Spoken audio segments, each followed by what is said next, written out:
The literal meaning of Islam is peace.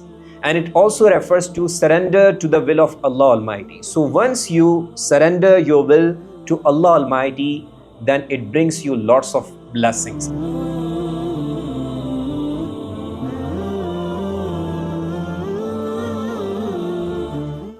Bismillahir Rahmanir Rahim.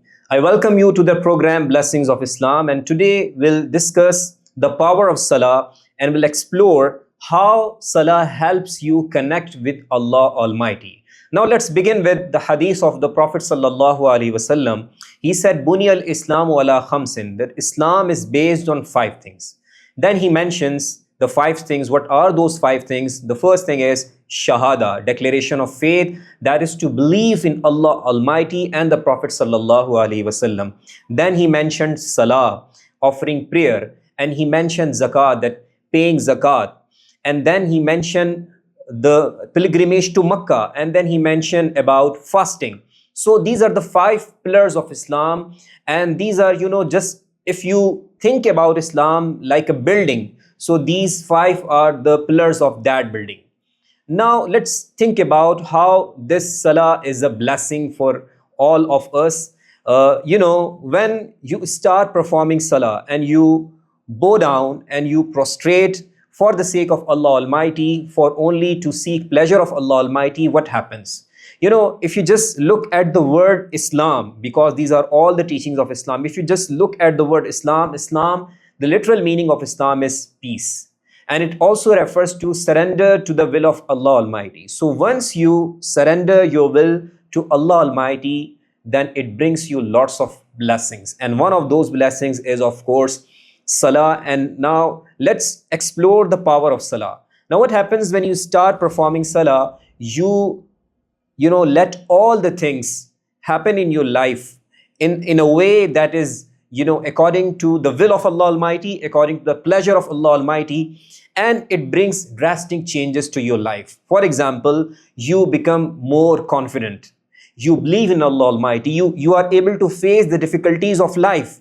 You are able to face, failure in your life, and you are able to come up with power, that is your inside strength.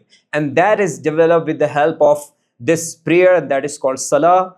And that is why we read in the Holy Quran, Ya ayyuhalladhina amanu sta'inu bis sabri was salah. Oh, those who believe, seek help through patience and prayer and Salah. It means that both of these things, including patience and Salah, are means for, empowering yourself. So these are the things that are, that ultimately leads you towards Allah Almighty. Now what happens when you start performing prayer? You get connected to Allah Almighty. That is a form of communication with Allah Almighty. And when you start performing Salah, you are able to concentrate on just one thing, and that is your Lord Allah Almighty. You think about the blessings of Allah Almighty. You think about your connection, your love for Allah Almighty, and that ultimately empowers you, because you are now performing such a thing that increases your love for Allah Almighty. And the love for the Lord, for Allah Almighty is something that makes you powerful. And when once this love is, increase in your heart, you come up with different things, with different powers in your life. For example, you are able to face challenges in your life, and you are not afraid of the things that are not happening according to your will, because you have put all your trust in Allah Almighty.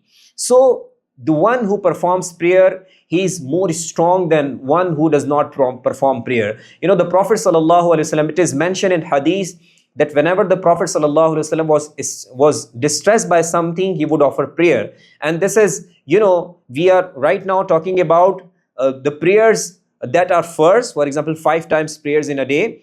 And then we are also talking about the prayer that is not first, that comes into optional prayer. So even if you are stressed in a stress and you are facing any sort of difficulty in your life, then you should perform the optional prayer also. So 5 times the prayer, 5 times a day, this is such a blessing that makes you powerful. And We read in the Holy Quran, وَأَقِيمُوا الصَّلَاةَ وَآتُوا الزَّكَاةَ وَارْكَعُوا مَعَ الرَّاكِعِينَ. It is mandatory for you as a believer to establish prayer, and then of course to pay zakat, and then bow down with those who are performing ruku, who are bowing down for Allah Almighty. So now let's try to connect it with our life, then how this salah impacts our practical life. If you are performing 5 times prayer, then you will see the difference in your personality. Then you will see the difference in your mentality, in your thoughts. You will be having a positive perspective and approach towards life. You will be dealing with the problems in your life in a different manner, because you are bowing down your head for Allah Almighty, you are prostrating for Allah Almighty. So all these things, bring a change in your life. And that is why we say that all these acts of worship, including salah and all other acts of worship, these are for empowering ourselves. These are done for the sake of Allah Almighty, and we know that Allah Almighty is not in need of any sort of salah or any sort of this ibadah. This is for our own benefit. So ultimately, when we perform salah, we get benefits, and we get the things that are beneficial for us, and the blessings that we do not even imagine. So the one who performs prayer and who performs 5 times prayers a day, and even he performs optional prayer, so he is a person who is having such a power that other people do not have. So inshallah, we'll talk further about the power of salah in our next episodes.